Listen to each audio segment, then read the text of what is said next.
అది ఒక చిన్న పల్లెటూరు. ఆ గ్రామంలో రాజారావు, రాజమ్మ అనే ఇద్దరు దంపతులు ఉండేవాళ్ళు. వాళ్ళకి ఇద్దరు కుమారులు ఉండేవాళ్ళు. ఏమండి, మనకి పెద్దగా ఆస్తులేమీ లేవు. మన తర్వాత మన కుమారులు ఎలా బ్రతుకుతారో ఏమో. నాకు చాలా భయమేస్తుందండి. ఎందుకు భయపడతావే? మన కుమారులిద్దరూ ఎంతో తెలివైన వాళ్ళు. వాళ్ళు ఎలాగైనా బ్రతికేస్తారు. నువ్వేమి భయపడకు. ధైర్యంగా ఉండు. నాయనా రవి, రాజు, ఎక్కడున్నారు? రండి ఒకసారి ఇక్కడికి. ఏమైంది నాన్నా? పిలిచారు? ఏమీ లేదు నాయనా, నీతో మాట్లాడదామని పిలిచాను. మేము ముసలివాళ్ళం అయిపోయాము. మాకు ఓపికున్నంత కాలం మిమ్మల్ని పెంచి పెద్ద చేశాము. ఇక మిమ్మల్ని పోషించడం మా వల్ల కాదు. మీ కాళ్ళ మీద మీరే నిలబడాలి. మనకున్న ఆస్తి అంతా ఆ ఒక్క ఆవు మాత్రమే. దాన్ని తీసుకొని వెళ్ళండి. ఎలా బ్రతుకుతారో బ్రతకండి. 1 సంవత్సరం పాటు మీకు పరీక్ష అనుకోండి. ఒకవేళ మీకు బ్రతకడం కష్టం అనిపిస్తే తిరిగి ఇంటికి వచ్చేయండి. అందరం కలిసి ఆలోచిద్దాం. అలాగే నాన్న, మేము పెద్దవాళ్ళమయ్యాం. మా కాళ్ళ మీద నిలబడి మేము చూపిస్తాం. అలా వాళ్ళ తండ్రితో చెప్పి ఇద్దరూ ఆవుని తీసుకొని బయలుదేరారు. తమ్ముడు, మన దగ్గర ఉన్నది ఒక ఆవు మాత్రమే. దాన్ని అమ్మి వచ్చిన డబ్బుతో చెరుసగం పంచుకోవచ్చు. డబ్బులు ఖర్చయిపోతాయి. కానీ అప్పుడు మనకి ఈ ఒక్క ఆవు కూడా లేకుండా పోతుంది. ఆవుని తీసుకొని ఈ దారిలో వెళ్ళు. ఆవును నమ్మినవాడు ఎప్పుడూ చెడిపోలేదు. ఇప్పుడొచ్చే ఊర్లలో ఆ ఆవును పెట్టుకొని బ్రతుకు. నేను మరో దారి గుండా వెళ్తాను. నా తెలివితేటలు ఉపయోగించి బ్రతుకుతాను. మళ్ళీ సంవత్సరం తర్వాత మనమిద్దరం ఇక్కడ కలుద్దాం. ఇక్కడ కలిసి ఇంటికి వెళదాం. అలాగే అన్నయ్య, వెళ్ళొస్తాను మరి. అలా చెప్పి రవి మొదటిగా వచ్చిన ఊరిలో ఆగిపోతాడు.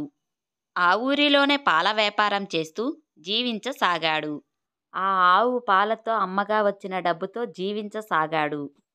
కానీ ఉన్నట్టుండి ఆ ఆవుకి జబ్బు చేసి చనిపోయింది. అతని పాల వ్యాపారం దెబ్బతినింది. ఆవు చనిపోయినందుకు రవి చాలా బాధపడ్డాడు. చనిపోయిన ఆవు చర్మం తీసుకొని అడవి మార్గాన బయలుదేరాడు. ఆ చర్మాన్ని ఒక చెట్టు పైన ఆరబెట్టాడు. ఇలా 1 వారం గడిచింది. చర్మం బాగా ఎండింది. ఒకరోజు కొంతమంది దొంగలు అదే చెట్టు కిందకు వచ్చి కూర్చున్నారు. ఆ దొంగలు వాళ్ళు తెచ్చుకున్న బంగారు నగలని పంచుకోవడంలో మునిగిపోయారు. అంతటితో చీకటి పడింది. వర్షం బాగా కురవడం మొదలుపెట్టింది. ఆ ఎండిన చర్మంపై వర్షం పడడంతో పటపట శబ్దం రావడం సాగింది. రేయ్, ఏదో శబ్దం వస్తుంది. ఎవరో ఇక్కడకు వస్తున్నట్టు ఉన్నారు. పారిపోదాం పదాండి, లేకపోతే మన పని అయిపోయినట్టే. పదాండి, వెళ్దాం త్వరగా. తెల్లవారుజామున రవి వచ్చేసరికి అక్కడ కుప్పల కుప్పల బంగారము ఉంది. రవి ఆ బంగారమంతా ఎత్తుకొని వచ్చి ఇంటికి వచ్చి 4 ఆవులు కొని మళ్ళీ పాల వ్యాపారం మొదలుపెట్టాడు. ఇలా తమ్ముడు వృద్ధిలోకి వచ్చాడు. మరి రెండో దారిన వెళుతున్న రాజు గురించి తెలుసుకున్నాం. పెద్దవాడైన రాజు వేరో మార్గం గుండా వెళుతుండగా ఒక పిల్లవాడు కనిపించాడు. ఈ చుట్టుపక్కల ఎవరూ లేరు. మరి ఆ పిల్లవాడు ఎక్కడి నుండి వస్తున్నాడు? ఎవరు బాబు నువ్వు? ఎక్కడి నుండి వస్తున్నావు? ఇప్పుడు ఎక్కడికి వెళ్తున్నావు? ఇటువైపు ఎందుకు వస్తున్నావు? ఏమైంది? మీ అమ్మా నాన్న ఎవరు? రాజు ఎంత అడిగినా ఆ పిల్లవాడు ఏమీ చెప్పలేకపోయాడు. అలాగే మౌనంగా ఉండిపోయాడు. సరే, నువ్వేమీ బాధపడకు. నా వెంటరా. నేను మీ అమ్మా నాన్న దగ్గరికి తీసుకొని వెళ్తాను. మీ అమ్మా నాన్న ఎవరో వెతికి పట్టుకొని నిన్ను అప్పగిస్తాను. రా, రా వెళ్దాం. అలా రాజు వెళుతూ ఉండగా ఒక పెద్ద బట్టల దుకాణం కనిపించింది. అది చూసి రాజు లోపలికి వెళ్ళాడు. అయ్యా, నా పేరు రాజు. వేరే ఊరి నుండి ఈ ఊరికి వచ్చాను. మీ బట్టల దుకాణంలో నాకేదైనా పని ఇప్పించండి. ఏ పని లేకపోతే ఈ దుకాణంలో ఉన్న బట్టలు తీసుకొని వెళ్ళి చిన్న చిన్న షాపుల్లో అమ్మి పెడతాను. అంతా బాగానే ఉంది, కానీ నేను నిన్ను నమ్మేది ఎలా? నువ్వు నన్ను మోసం చేసి ఇక్కడి నుండి వెళ్ళిపోతే నేనేం చెయ్యాలి? అయ్యా, నేను వస్తూ ఉంటే దారిలో ఈ అబ్బాయి కనిపించాడు. ఈ బాబు వాళ్ళ అమ్మా నాన్న నుండి తప్పిపోయినట్టు ఉన్నాడు. నాకు ఒక్క అవకాశం ఇవ్వండి. నేను ఈ బట్టలు తీసుకొని చిన్న చిన్న దుకాణంలో అమ్మి, అలాగే ఈ బాబు వాళ్ళ అమ్మా నాన్నను కూడా వెతికి పెడతాను. అప్పుడు వాళ్ళకి ఈ బాబుని అప్పగిస్తాను. నేను మళ్ళీ తిరిగి మీ దగ్గరకు వచ్చేంత వరకు ఈ బాబును మీ దగ్గరే పెట్టుకోండి. అలాగే, బాబు ముఖం చూసి కాదనలేకపోతున్నాను. కొన్ని చీరలు తీసుకుని అమ్ముకొని రా. అలాగే అయ్యా, మీకు నేను రుణపడి ఉంటాను. ఆ తరువాత తనకు నచ్చిన కొన్ని చీరలు తీసుకొని అక్కడి నుండి బయలుదేరాడు. ఆ చీరలను చిన్న చిన్న దుకాణంలో అమ్మి తిరిగి ఆ షాపుకి ప్రయాణమయ్యాడు. ఎక్కడి నుంచి వస్తున్నారు బాబు? ఈ ఫోటోలో ఉన్న అబ్బాయిని ఎక్కడైనా చూసారా? ఇతను మా అబ్బాయి. అవునా? నేను మీ అబ్బాయిని చూశానండి. మీ అబ్బాయి నా దగ్గరే ఉన్నాడు. క్షేమంగా ఉన్నాడు. ఆ అబ్బాయిని అలా ఎలా వదిలేశారండి? లేదు బాబు, మేము తిరణాలకి వెళ్ళి తిరిగి వస్తుండగా ఆ బాబు తప్పిపోయాడు. అప్పటి నుండి బాబుని వెతుకుతూనే ఉన్నాము. నా భార్య కూడా అప్పటి నుండి ఏడుస్తూనే ఉంది వాడి కోసం. సరే రండి, మీ అబ్బాయి ఉన్న దగ్గరికి వెళదాం. నేను ఆ అబ్బాయిని ఒక బట్టల దుకాణంలో పెట్టి వచ్చాను. నేను ఆ బట్టల దుకాణంలో పనిచేస్తున్నాను. ఆ బట్టల దుకాణంలో కొన్ని బట్టలు తెచ్చి చిన్న చిన్న షాపులకు అమ్మి తిరిగి వెళుతున్నాను. రండి, ఆ బట్టల దుకాణం దగ్గరికి వెళదాం. అలా ముగ్గురూ కలిసి ఆ బట్టల దుకాణంలోకి వెళ్లారు. ఆ బాబు క్షేమంగా ఉండడం చూసి చాలా సంతోషించారు. రాజును కూడా మెచ్చుకున్నారు. నీకు చాలా కృతజ్ఞతలు బాబు. మా బాబును వదిలేయకుండా నీ దగ్గరే పెట్టుకున్నందుకు. నేను బట్టల వ్యాపారిని. మా దుకాణంలో నీకేదైనా పని ఇస్తాను. మాతో రా బాబు. అలాగే అండి, వస్తాను. అలా రాజు ఆ బట్టల దుకాణంలో పనిచేయడం మొదలుపెట్టాడు.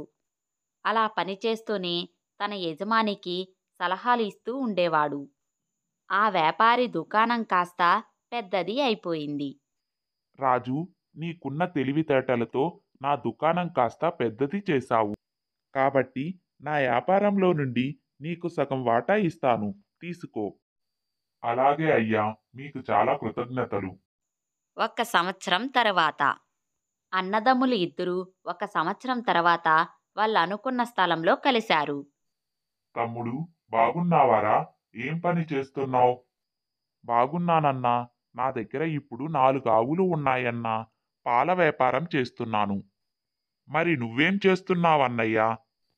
నేను ఒక బట్టల దుకాణం వ్యాపారి దగ్గర పనిచేశాను. ఇప్పుడు నేనే ఒక దుకాణం పెట్టుకున్నాను. ఆ బట్టల దుకాణం పైనే నేను జీవనం సాగిస్తున్నాను. అవునా అన్నయ్య? సరే, మనం ఇంటికి వెళదాం. అమ్మా నాన్న మన కోసం ఎదురు చూస్తూ ఉంటారు. అవును తమ్ముడు, వాళ్ళని వదిలి మనము సంవత్సరంగా వస్తుంది. వాళ్ళు మన మీద బెంగ పెట్టుకొని ఉంటారు. వెళదాం పదా. అలా మాట్లాడుకొని ఇద్దరు అన్నదమ్ములు ఇంటికి బయలుదేరారు. నాయనా రాజు, రవి ఎలా ఉన్నారా? మేం చాలా బాగున్నామమ్మా. మీరెలా ఉన్నారు? మేము బాగానే ఉన్నాంరా. మీరు ఎలా ఉన్నారో, మీరు ఏం చేస్తున్నారో, ఎలా బ్రతుకుతున్నారో అని నాకు బెంగగా ఉండేది. మీరెలా ఉన్నారు నాన్నగారు? బాగున్నారా? నేను బాగానే ఉన్నాను నాయనా. మీరు ఒక ఆవుని తీసుకొని సంవత్సరం క్రితము బయలుదేరారు. మరి మీరెలా బ్రతుకుతున్నారు? దాని గురించి చెప్పండి ముందు. నాన్న, నా తెలివితేటలతో ఒక బట్టల దుకాణం వ్యాపార దగ్గర పనిచేసినందుకు నాకు వాటా ఇచ్చాడు. ఇప్పుడు నాకు ఒక బట్టల దుకాణం సొంతంగా పెట్టుకున్నాను. మరి నువ్వేం చేస్తున్నావురా రవి? మన ఆవు కొన్ని రోజులకే చనిపోయినా మన ఆవు వల్ల నాకు 4 ఆవులు లభించాయి. ఆ ఆవులతో పాల వ్యాపారం చేస్తున్నాను నాన్న. వ్యాపారం కూడా బాగా సాగుతుంది. రాజమ్మ, మనకు ఆస్తులు లేవు, ఏమీ లేవు, ఎలా బ్రతుకుతారు అని బాధపడ్డావుగా. ఇప్పుడు చూస్తున్నావా, మనకు ఆస్తులు లేకపోయినా వాళ్ళకి తెలివితేటలు ఉన్నాయి. వాళ్ళ తెలివితేటలతో ఎలా నెట్టుకు వచ్చారో వాళ్ళ జీవితాల్ని చూసావుగా. ఇప్పుడు భయం పోయిందా? ఇప్పుడు సంతోషంగా ఉందండి. నా కొడుకులు ఎలాగైనా బ్రతికేస్తారు అని ధైర్యం వచ్చింది. ఇక ఈ జన్మకి నాకంతే చాలు. అలా ఇద్దరు తల్లిదండ్రులు చాలా సంతోషపడ్డారు. జీవితంలో పైకి రావాలంటే మనకు ఆస్తిలే ఉండవసరం లేదు. మనకున్న తెలివితేటలతో, బుద్ధిబలంతో కూడా పైకి రావచ్చు అని ఈ ఇద్దరు అన్నదమ్ములు కూడా నిరూపించారు. చూశారు కదా, మన వీడియో కన్నా నచ్చినట్లయితే లైక్, షేర్, సబ్స్క్రైబర్ చేసుకోండి. మరో మంచి వీడియోతో మళ్ళీ కలుద్దాం.